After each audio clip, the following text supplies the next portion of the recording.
This channel does not promote any violent, harmful, or illegal activities. All content provided by this channel is meant for an educational purpose only. ভারতীয় অর্থনীতির গতি ঊর্ধ্বমুখী। এই মুহূর্তে ভারত বিশ্বের পঞ্চম বৃহত্তম অর্থনীতির দেশ, দ্রুত বিশ্বের তৃতীয় বৃহত্তম অর্থনীতির দেশ হওয়ার দিকে এগিয়ে চলেছে। এই পরিস্থিতিতে ভারতীয় কোম্পানিগুলি শুধু দেশে নয়, বিদেশের বাজারেও নিজেদের ছাপ ফেলেছে।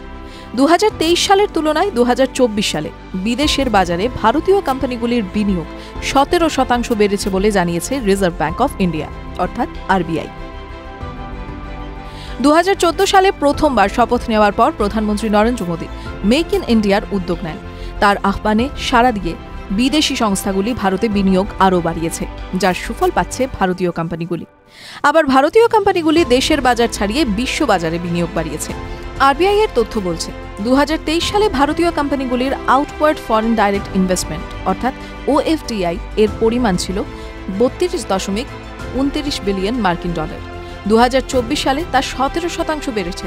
2024 সালে ভারতীয় কোম্পানিগুলির ওএফডিআই এর পরিমাণ ছিল 37.68 বিলিয়ন মার্কিন ডলার। ব্যাংক অফ বরোদার চিফ ইকোনমিস্ট মদন সাবনাবিশ বলেন, ভারতীয় কোম্পানিগুলি এখন আন্তর্জাতিক হয়ে উঠছে। এটা ইতিবাচক দিক।